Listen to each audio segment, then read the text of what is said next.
Hello there. First of all, I'd like to thank wholeheartedly the organizing committee for their generosity and kindness in helping me virtually be in this wonderful Ecopoetics conference. I would have loved to be there, but ineluctable family responsibilities have prevented me from attending. Now my talk. Learning to live in the Anthropocene, learning to live orality and recycling in contemporary Latin American indigenous poetry. Basically, I'm going to argue that recent advances in cognition allow us to interpret the animistic imagery of Latin American poetry as a biocultural act of renewal and resilience. As stated in the 2010 report on state biodiversity in Latin America and the Caribbean, Latin America and the Caribbean is the region with the greatest biological diversity on the planet, and it hosts several of the world's megadiverse countries. The region hosts almost one half of the world's tropical forest, 33% of its total mammals, 35% of its reptilian species, 41% of its birds, and 50% of its amphibians. In the same line, Article 8 of the Convention on Biological Diversity of the United Nations urges us to respect, preserve, and maintain knowledge, innovations, and practices of indigenous and local communities, embodying traditional lifestyles relevant for the conservation and sustainable use of biological diversity. For centuries, indigenous cosmologies in Latin America have contributed to maintain a respectful relationship with the environment, of which they saw themselves as extensions. Animism, which is defined by eminent anthropologist Tim Ingold as a form of indigenous engagement with the world, in which caring for the environment is like caring for people, because it requires a deep personal and affectionate involvement of one's entire undivided being. This definition plays a crucial role in the maintenance of ecological balance. But reciprocity and respect inherent in animistic worldviews are more than mere romantic elaborations. They are crucial to Earth's process of autopoietic renewal, precisely because, as Varela and Maturana propose, biological life has the capacity to self-organize and co-emerge. In other words, autopoiesis is based on the way living systems engage with the environment, and animism is a way of life, is a mode of occupancy of the earth. The era of the Anthropocene is the warning sign that its delicate, fragile engagement is now in danger after 500 years of intense exploitation, which was particularly brutal in Latin America. If scientific evidence confirms nature and all of the Earth's interdependent processes are being irredeemably altered by human, or to be more precise, capitalist forms of societal and economic organization, it is time to seriously consider that life on Earth is not conceivable anymore without the contribution of imperfect, yet more sensitive, respectful forms of understanding our existence in the planet. There is no re-enchanting of the Earth without indigenous cultures. That's one of my main points. And the poetry presented here testifies to the need for cognitive resistance among as many forms of resistance as we can imagine. Now the poets. Despite the obvious cultural differences, the work of three Latin American indigenous poets, Humberto Acabal from Guatemala, Cecilia Vicuña from Chile, and Natalia Toledo from Mexico, share a rich imagery of sentient environments, embodying environmental knowledge.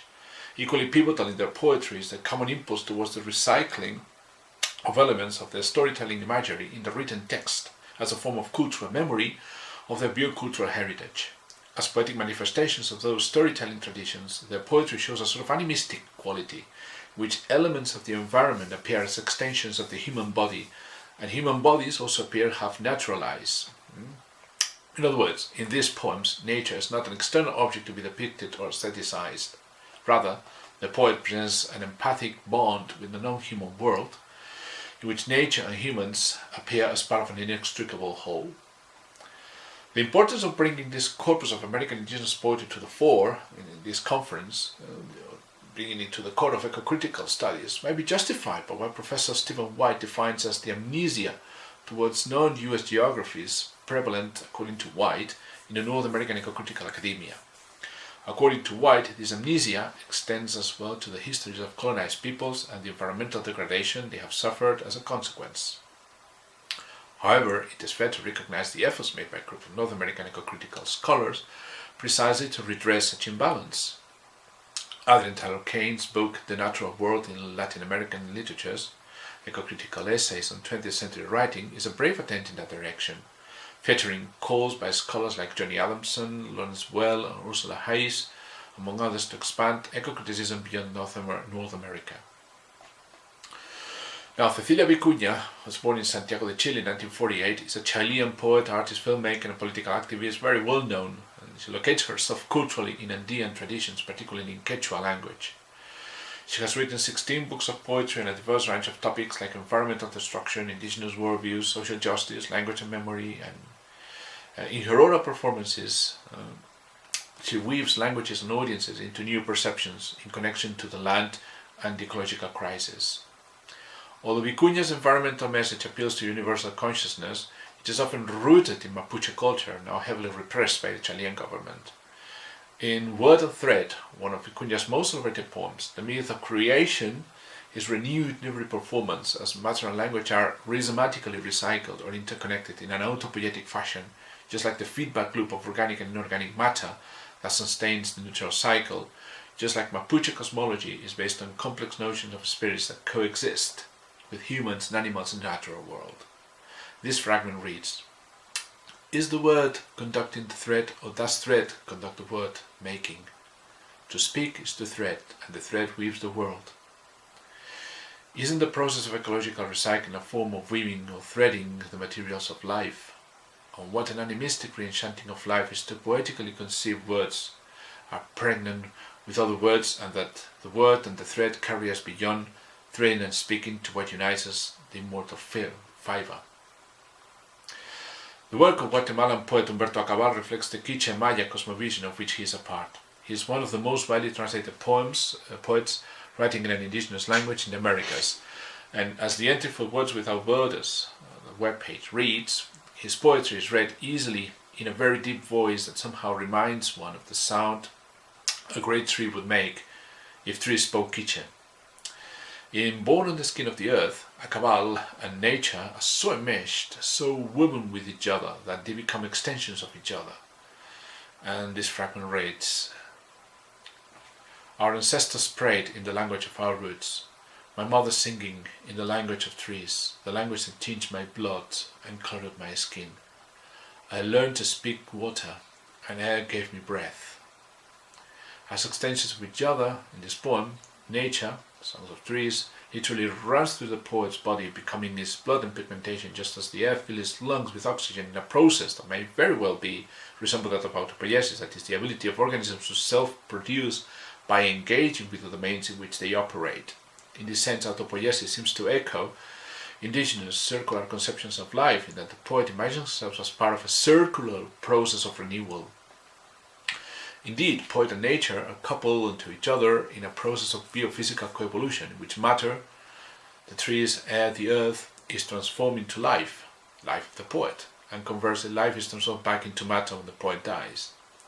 Thus, a very perceptive and sensitive evocation of an animistic conception of life reminds us of humbler and more respectful forms of engagement with nature, because in this case it's treated as a you and not as an it, which is important. And the natural cycles of life are recognized as shared, reciprocal natural processes in which humans and nature produce each other. In another of his poems, The Fire, Acabal presents the reader with an empathetic, perceptive and humanized evocation of the inherent recycling processes of burning fire, who, in this poem, eases the sadness of the log by singing to him his burning song. Thus, the terrestrial intelligence of fire serves to remind him or her that he was once a tree, the inevitable transformation of the log in embers. Natalia Toledo was born in Yucatán de Zaragoza, Oaxaca, 1968. She is a Mexican poet who writes in the Zapotec language. She has published 4 volumes of poetry in bilingual form, which have been translated into English, French, German, Vietnamese and Italian. Natalia's work is deeply entrenched in Zapotec indigenous culture, and the imagery of her poetry leans heavily on Zapotec's strong connection to nature, as seen in their craft and traditional food. In The Black Flower, Natalia offers an animated universe of sentient elements that recreates Zapotec myths of creation. And I quote, "The world darkened, a jug spilled over, seas and rivers flowed. A yellow sun came out, erasing men's eyes. The earth drank water from flowers and plants. There was a tremor, and from its fissures the first man sprouted. As in Acabal's poem, man is both product and process of a concatenation of events that transform matter into life in a never-opening process of self-formation, where rain becomes rivers and seas absorbed by plants are filtered into the earth, from which man sprouts like a plant. Or I could quote Lila Brown, a scholar who beautifully claims that these stories of a lost intimacy with animals and plants offers listeners a reason to respect the lives of other beings and to strive to understand the wisdom embedded in the landscape. For instance, in the poem Loving, the poet imagines herself as a water lily that is born on the river's surface as you break forth from the dream between my legs. But in what ways can the oral creative process underpinning all this animistic imagery be seen as a form of recycling? How can dynamic creative process of engagement with the environment that produced them be read as relational, open-ended, ever-mutating and autopoietic complex systems? As I mentioned before, animism is a form of engagement with the environment that endows nature with sentience. But advances in cognitive linguistics open new dimensions to the mental processes underpinning animism because they are based on the interrelations between mind, body, and word, and the world.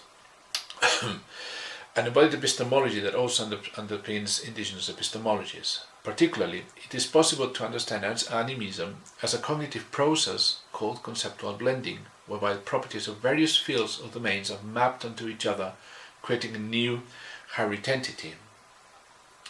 As I mentioned elsewhere in other papers that I've written, the proponents of blending theory conceive of metaphor as a four-space model which consists of a cross-space mapping, a generic space, a blend, and a resulting emergent structure not available from these inputs.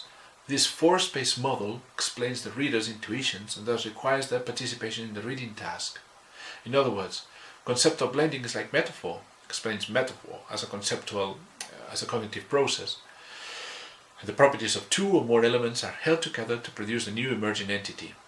Therefore, if the creative process underpinning conceptual blending is the result of interaction with the environment from which a new blended entity emerges, it is possible to suggest conceptual blending operates like a recycling process in a sense. This could be summarized as follows. Like in the nutrient cycle, conceptual blending is a creative process whereby various elements of the physical environment are perceived and processed through the body and mind sensory motor apparatus back to the physical environment. In this last stage, the blended entity is returned to the environment as a renewed act of perceiving and acting in the world. This occurs as an autopoietic feedback loop which mirrors what occurs in the recycling process, that is, the process in which the perceiver and the perceived world are coupled to each other like processes interlaced in the specific form of a network of productions of components which, realizing the network that produces them, constitute it as a unity, as Maturana and Varela claim. The similarity between the categorization processes that construe conceptual blending and autopoiesis is supported by recent research in biosemiotic studies. As Professor Kalivikul suggests, the process by which organizes a set or system of recognizing structures should be a self-organizing autopoietic process. Due to its similarity or certain isomorphism to categorical perception, we may call it a process of categorization. The same kind of autopoietic principle can also be found in the nutrient cycle, which is nature's own system of ecological recycling. The nutrient cycle operates through nutrients, moving from the physical environment to living organisms and subsequently are recycled back to the physical environment. And this movement of nutrients is essential for life, from the environment into plants and animals and back again, and is a vital function of the ecology of any region. Humberto Acabal, according to Pitrotting, cultural perceptions of the Mayan Quiche Indians also played an important role in the system of forest protection. This can be seen in one of his beautiful poems, Color of Water, when he metamorphoses with a tree in an image of a splendid simplicity. I search for my shadow, and I find it in the water. I have branches, I have leaves, I am a tree, and I look to the sky as trees look at it, the color of water. In an autopoietic fashion, the existence of one complements the other, just like recycling consists of exchange and interdependence of natural elements. Likewise, a fundamental element in Latin American indigenous cosmologies is the notion of kinship with the natural world, which projects nature as an extension of the human body or community, and vice versa, which seems to inspire Acabal to write this haiku-style piece. Kinship and protection of the forest are thus two sides of the same coin. The humanizing element is there to remind us that nature is not exempt of care and affection. And the analysis of conceptual blend in this particular poem works as follows. In the interplay between the poet and the world that inspires him, the tree is selected as a perceptual correlative of the poet himself. Adopting a delayed categorization type of reading that allows readers to explore the semi-conscious information evoked in the image, it is possible to enact the sensuous experiential properties of trees. So there is two input spaces, and in this cross-space mapping is where the process of adaptive interaction between poet and nature occurs as the poet begins to bring forth the unfolding cognitive domain constituting the metaphor. And more importantly, the cognitive domain of the humanized tree is linked to a continuous history of structural coupling with the environment, precisely because cognitive metaphors emerge as a result of human interaction with the environment. Or to use biosemiotic terminology, body and tree are texts mutually narrated and translated. As part of this perceptual process, the genetic space is where the conceptual structure shared by the two inputs emerges as a more abstract structure. Finally, the generic space deriving from input spaces 1 and 2 leads to a blended space where the properties of both poet and tree are held together. And this blended structure has an emergent structure not provided by the two inputs, that is, new relations are available that did not exist before in the separate inputs, and it is here where autopoietic interplay between body and tree, human and nature, can be seen more clearly as mutually inactive co-evolutionary process. The information perceived from the world, the tree, becomes indistinguishable from the human counterpart, the writer's body, feeding and enacting each other, generating, as Daisy Alaimo suggests, an hospitable ethics in which the material world is never merely an external place but always the very substances of ourselves and others. In other words, the poet is as resilient as the tree, and the tree acquires the human qualities of serenity and care. The tree is seen as a potentially flexible entity to which the indigenous body is fully adapted, because both the body and the tree are perceived as having the same shape, these arms and branches. This cognitive performance allows readers to interact with the writer's indigenous perspectives, both at a conceptual, as we have observed in the previous example, and a sensory level.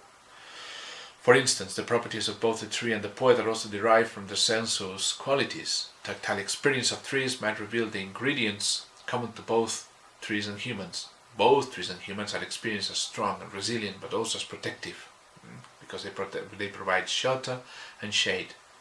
Also, the bark of trees and the skin of elderly people tend to be perceived as having a rough texture.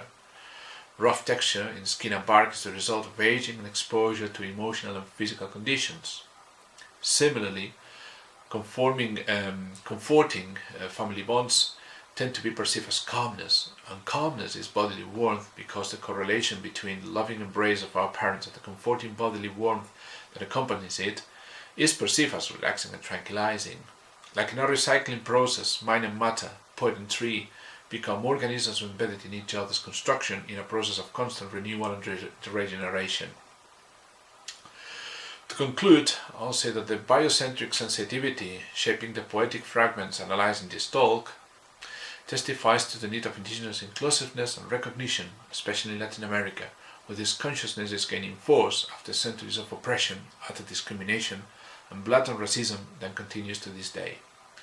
And more importantly, the liminal experiences that the returned affirmation of interconnected existence woven within this Latin American poetry reminds us of the false metonymic assumptions underpinning current notions of the Anthropocene, that is, humanity as such, not a particular ideology group of people, is to blame for the current ecological disaster, which in my opinion is wrong.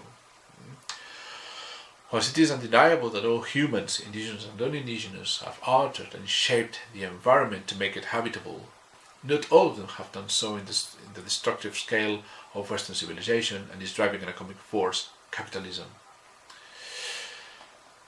I would like to share with the audience a question about the nature of the Anthropocene that these Latin American poets made me think, brought to my mind. The question is, can we act effectively on reversing the human consequences of the Anthropocene loading this concept with the religious ideological connotations that carry within and perpetuate the myth of the original sin, the myth employed by Spanish conquistadores to subjugate, enslave and commit genocide on American indigenous cultures. Finally, I see these writers' diverse poetic interests and sociocultural backgrounds rhizomatically converging in the need to generate a poetic imagination that contributes to move towards a possible post-capitalist scenario, which might and will possibly be the continuation of this paper. Yet equally important for this poetry is the need to overcome the liberal traps of multiculturalism, whose initial powerful emancipatory impulse has ended up diluting the genuine emancipatory force of indigenous local struggles in Latin America in favor of a politics of difference based on a regionalized conception of space that reinforces, in the words of Ernesto Laclau and Chantal Mouflet, the passive acquiescence of the separation of indigenous identities, in this case. What is more, it is necessary to reconnect indigenous struggles to the spirit of early anti-colonial intellectuals like Aimé Césaire or Jean-Paul Sartre, who call for the creation of a universal consciousness against global oppression. Is it possible to re-enchant the earth without a strong global environmental consciousness? Thus, the poem analysis presented here can be extended to spawn the possibility of articulating the writer's embodied experiences emerging from the poems in a common empowering counter-hegemonic discourse against the dangers of reckless environmental exploitation. In this discourse, differences and commonalities must be held in creative tension, as suggested by scholar David Slater, reinforcing, shaping each other in empathetic, reciprocal relationships, just like animistic and recycling processes are generated by autopoietic reciprocal dynamics.